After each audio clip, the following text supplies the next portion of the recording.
Hi, everybody. Hello, I'm Ryan. I'm Bethany. And we are Ryan and Bethany Board Game Reviews. And today we're going to talk about Tumble Town, and this is published by Weird Giraffe Games.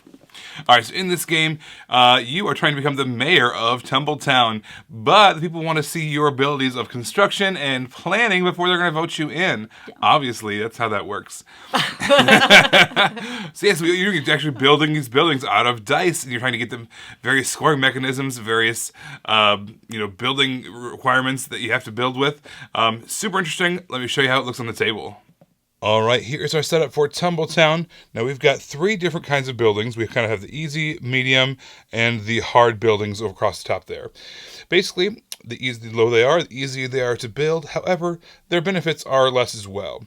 So these ones are pretty easy to build, but they have simple, benefits like you get one extra dice. The middle row is going to be more complicated to build, but you might get some extra things, turn one dice into two, that kind of thing. And the very top row, those gold ones there, those are going to be worth all victory points that are contribute to your end of game score. Every player is also going to get one of these streets. There's 4 of them altogether. You're all going to choose which ones to use. Let's use the hard one today.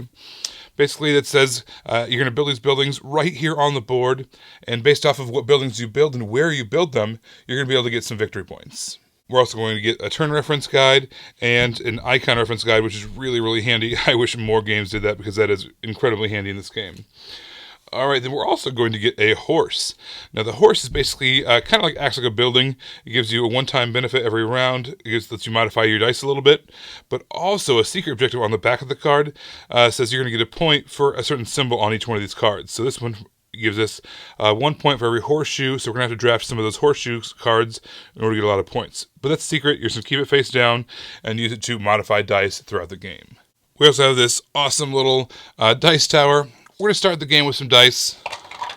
Whenever you acquire dice, you roll them immediately and then put them into your storehouse. Now, when it's your turn and you're going to be building a card, you also get whatever dice are on the back of that row's cards. So if we were to build one of these bottom row cards, let's say, okay, this turn, we're going to try to build a tannery. So we're going to take that, we're going to put it next to our board over here, and we're going to take 2 brown dice, and then either a black, a gray, or a brown dice. In this case, since we need a gray to complete the building, let's take a gray.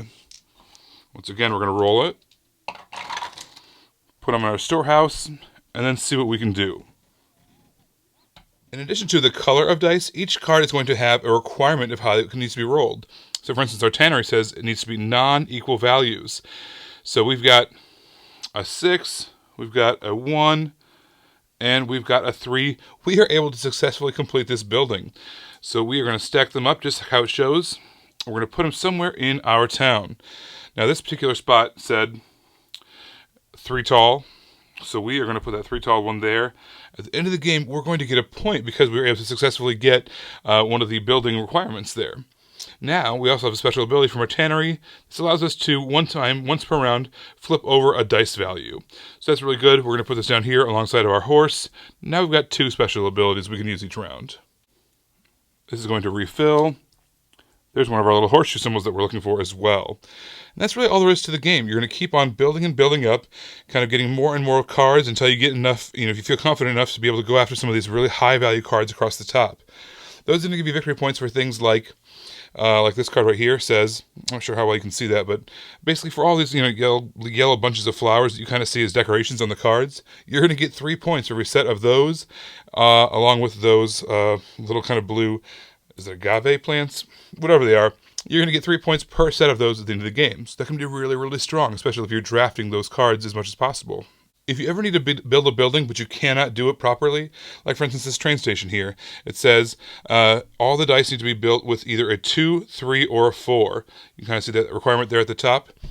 But you only have 3 black dice and you rolled a 5 with one of them. And let's say you've already used your special abilities or you don't have the right special abilities, you can still build that train station, but what you're going to have to do is you're going to have to take one of these penalty markers. It's worth -2 points at the end of the game. For every basically requirement that you cannot satisfy, you have to take one of these penalty markers. So maybe it's not worth it to you, maybe it is, but basically that kind of helps you get around maybe some bad dice rolls. At the end of the game, you're going to get points based off of the value of the stars of the actual buildings themselves. You're going to get points based off how well you built things on your town down here as well. And you're going to get points for all of your gold buildings you've built. Those all have special abilities that are worth victory points at the end of the game. And don't forget, your horse itself will also get you points based off of whatever its status, its requirement was. You're going to add up all those points, and whoever has the most points at the end of the game wins. Can I just say that this has nothing to do with the game, but I absolutely adore the Weird Giraffe logo. I do. It's so adorable. It's cute. He is, or she is, or it is. I don't know, but I really like their logo. Okay, now we'll talk about the game. So I thought it was a really simple thing that they did, but I like that they did it with the color choices to the dice because it really made it feel like the Old West by having, the gray and the brown and the black. And then, of course, gold mixed in there every once in a while. And so I just, there's simple things you can do to help engage you in theme, and I felt like the dice colors was something that they did really well.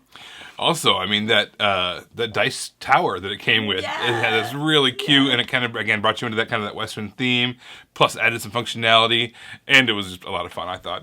I thought I felt really constrained at the beginning of the game, right? You have, all these really cool buildings that you're able to look at, but you can't really get a lot of them early on. You have to You could take negative. Yeah, you could in theory take some of those negative things, but I have a really hard time with taking negative penalties in games. I'll do anything, including lose the game, to avoid getting them. But yeah, so you start really small, then you get some of those smaller buildings, and then those smaller buildings give you extra abilities or ways to re-roll things or modify things in order to get to the next level, in order to get to the next level, in order to get to the big mega point ones. So I really like how the game kind of progressed, and you were built your engine a little bit as the game went on. But the game gave you a way to help you in the beginning, and I feel like if you don't utilize this, you'll lose, as based on the evidence I have when we played and I used this and Ryan never did.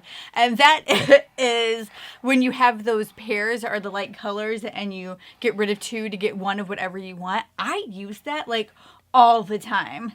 Ryan didn't. And I think in order to win this game, you need to do that. Well, again, it was like taking 2 dice and turning them into 1 dice. I don't want to do that. I want to turn 2 dice into 5 dice. But you only can keep 6 dice. You can't have more than that. I know. I'm really bad at that.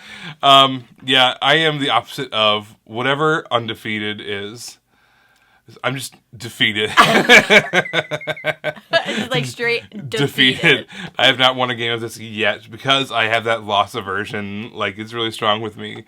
But even with that, even having never won the game, I still enjoy it because it is just, it's really interesting. It's a game that I've never played before. It's, you're stacking these dice, you're building these buildings in a way that is really clever, and then you're scoring these points based off of where you place them, how you place them, what building you put there, what dice you use to put it there.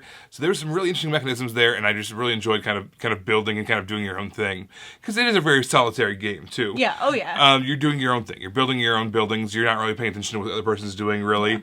Other than maybe looking at the dice pool that's left and seeing, okay, there's not a lot of gold dice left, or there's not a lot of brown dice left, or whatever. The end of the game's coming soon, or whatever. Yeah, but even then, that's all it is the end of the game is coming. It's not like you're taking that and all of a sudden, for the next 3 rounds, nobody has access to that. You take that and the game's over. So it's not that's really all the interaction there is. Which I don't mind. Yeah.